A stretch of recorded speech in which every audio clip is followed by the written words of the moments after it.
Have you ever wondered? No military, no natural resources have in common.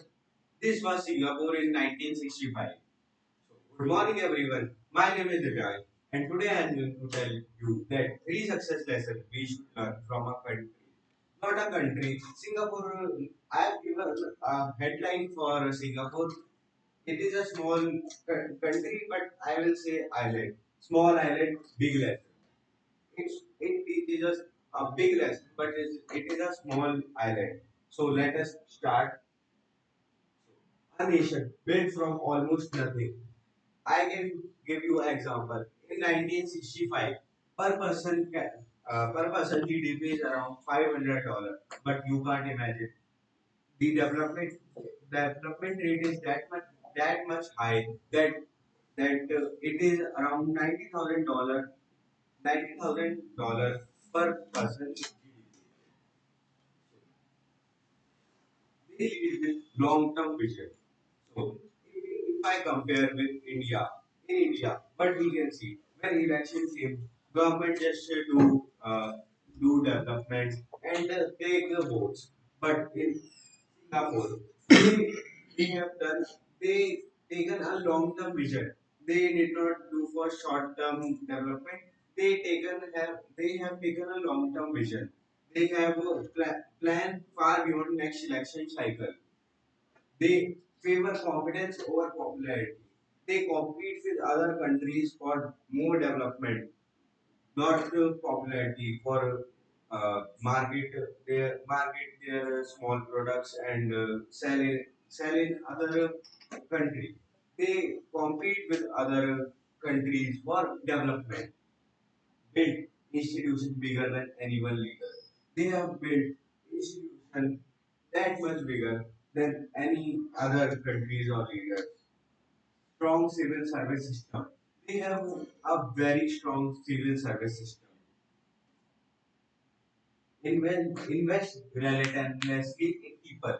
They invest in relentlessly in people because they know if they invest in people, they also invest in country. They helps in growing development. Open world class school to every child. They have we all know that Singapore is known for world class education, world class school. They have world class school, quality education. If I compare with India, what we can see in education system, big businessmen children uh, grow have grown for business and government job they can take by paying money. But in Singapore, all are equal. Everyone should get equal education, equal pay. And after that, keep working, keep workers learning for life. They have a fair thing that worker also, small people also learn new things in their life, so they can do development also. Not that they all time working. They will also develop and do another things. On a teaching as a top profession. I have tell you in starting in 1961, they have no natural resources, but they did not stop. They think that what happen if they don't have natural resources? They have top teachers. They can be in a top of the teach. They can take teaching as a top profession. Guard public trust with zero tolerance.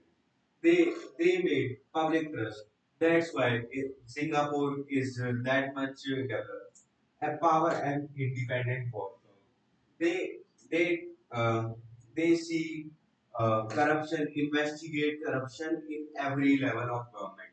No one is corrupted in government. But in India, we have corrupted government, corrupted policemen, corrupted judges in court, corrupted lawyers. Everyone is working upon corruption.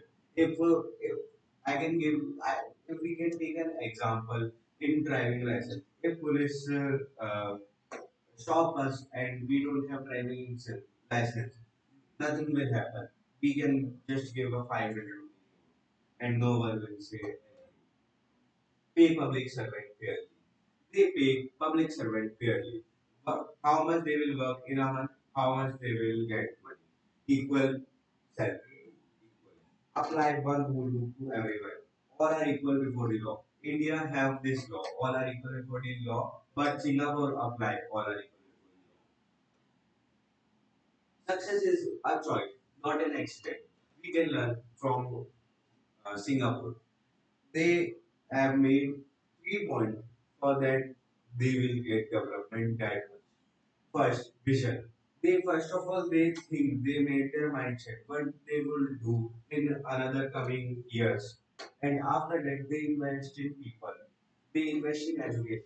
So when they will invest in education, students will get more creative power, more creativity. After that, they can do but it is a one-time investment. If they invest in students, student will also get more creativity power, and after that they will help in development.